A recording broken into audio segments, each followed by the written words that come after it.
Assalamualaikum warahmatullahi wabarakatuh. Waalaikumsalam warahmatullahi wabarakatuh. Halo sahabat literasi, untuk tantangan bulan ini yaitu menjadi jurnalistik, saya sekarang akan mewawancarai narasumber saya, yakni Pak Dani, yang berprofesi sebagai tenaga pendidik di salah satu sekolah dasar yang ada di Cicalengka. Baik, selamat siang Bapak. Selamat siang Ibu. Bagaimana kabarnya? Alhamdulillah. Alhamdulillah sehat. Bapak, saya izin untuk mewawancarai. Apakah Bapak berkenan untuk diwawancara? Oh, boleh. Tentang literasi ya? Iya, tentang literasi dan juga tentang keprofesian tentunya. Ya, profesi yang sedang Bapak jalani. Oke. Sebelumnya, saya ingin mengetahui nama lengkap Bapak siapa? Nama lengkap saya dari orang tua dikasih nama Dani Ramdhani. Oke, Pak Dani Ramdhani, di manakah rumah Bapak? Sekarang Bapak alhamdulillah punya rumah di daerah Cimanggung. Cimanggung. Ya. Oke. Usia Bapak saat ini? Baru Baru. masih anak-anak lah, baru 35 tahun. 35 tahun, Ya. Sangat awet muda ya Pak ya? Ya alhamdulillah, walaupun ya begitulah. Ya, oke. Hobi Bapak yang senang dijalani akhir-akhir ini apa? Untuk hari ini, yang saat ini itu digelutinya di bulu tangkis ya. Bulu tangkis, Ya. olahraga ya? Asalnya dari sepak bola karena Oke. kakinya cedera, beralih ke Bulu bulu tangkis. tangkis. Oke. Baik, untuk selanjutnya saya ingin lebih menjurus pertanyaan tentang profesi ya Pak Boleh, ya? boleh. Apakah betul Bapak seorang guru?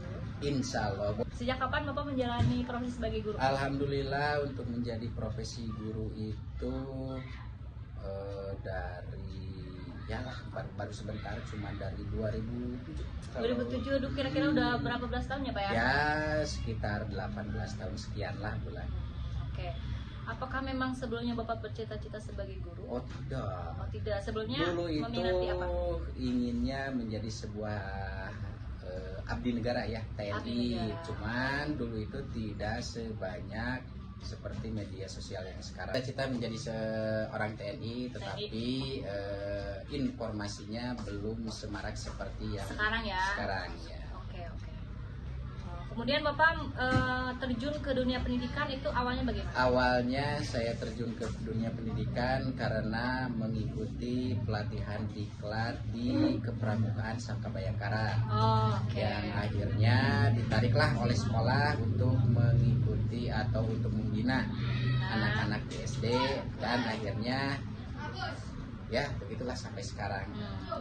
Langsung tertarik mungkin ya, Ya, dari sebelumnya tertarik. pramuka jadi tertarik ke jadi seorang pengajar. Ya, makanya perkuliahannya juga masuk ke perkuliahan tentang pendidikan dasar.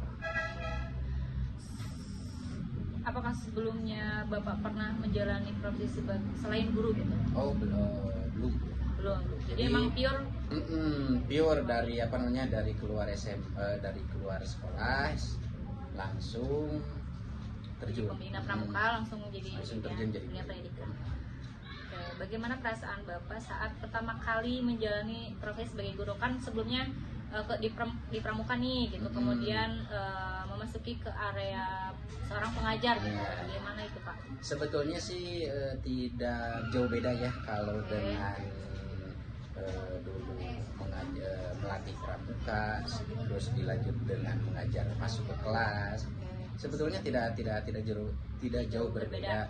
Karena kenapa? Dengan saling bertatap muka, interaksi dengan siswanya juga. Namun ada perubahan-perubahan yang harus dipisah antara kita hanya menerapkan tentang sistem AMONG, begitu juga ada perbedaannya untuk terjun ke materi yang bukan sistem AMONG. Oke. Nah, dari pendekatannya sendiri mungkin ya Pak ya. Dari pendekatan kan di pramuka berbeda mungkin ya dengan kondisi ya, di kelas gitu, lapangan dan di kelas berbeda gitu. Nah, bagaimana Bapak cara mengelola hal tersebut? Cara mengelola hal tersebut adalah kita harus masuk dulu ke dunia anaknya dulu. Kita masuk bagaimana keinginan anaknya. Setelah kita tahu, mengerti atau memahami kondisi anak, nah baru kita terapkan sedikit demi sedikit apa yang menjadi anak tersebut sehingga dalam pembelajaran itu menarik, sehingga terkesannya lebih bersemangat. Dari hal tersebut Bapak apakah ada kesulitan selama belasan tahun ini ketika mengajar gitu? Kalau mengajar itu pasti ada kesulitannya. Dengan apa? Dengan kondisi di dalam kelas. Tidak semua orang atau tidak semua anak-anak siswa yang kita hadapi itu mengikuti apa yang kita terangkan dalam pembahasan materi. Ada juga yang seringlah, namanya juga anak. Yang pertama ada yang suka nakal. Nah, bagaimana kita harus menyikapi peragaman tersebut, bagaimana kita harus menyikapi anak tersebut, dan bagaimana kita harus ada tindak lanjutnya. Baik. Dari pengalaman Bapak sebagai guru, apakah ada suka dukanya Pak? Kalau suka duka ada. Yang sukanya itu kan biasanya kita dalam memberikan suatu materi kepada anak itu langsung mengikuti atau meresap dan lebih memahami. Ya, kalau di dalam dukanya itu ketika anak-anak sudah tidak mulai konklusi, ataupun anak-anak itu ada yang nakal sehingga sehingga ada perselisihan. Nah, seperti itulah. Itu mungkin ya Pak suka dukanya. Pertanyaan yang terakhir ya Pak ya. Iya, boleh. Apakah ada saran dari Bapak untuk memotivasi generasi selanjutnya dalam menggeluti profesi guru di zaman milenial ini? Kalau ada, jika ada, boleh Bapak sampaikan. Untuk kita memotivasi semua rekan-rekan guru maupun yang berada di kampung atau di kota, kita jangan sampai lelah untuk meningkatkan kemampuan cara mengajar kita, untuk meningkatkan kecerdasan anak-anak kita. Jangan sampai anak kita itu hanya datang ke sekolah terus pulang lagi, tetapi apa yang didapatkan di sekolah itu kurang bermanfaat. Tetapi kita harus memberikan apa yang membuat anak itu bermanfaat.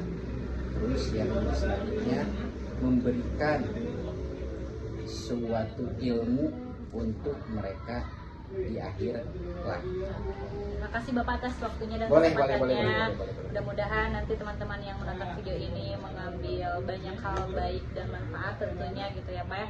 Bapak sehat-sehat. Amin. Terima kasih sekali lagi atas kesempatannya.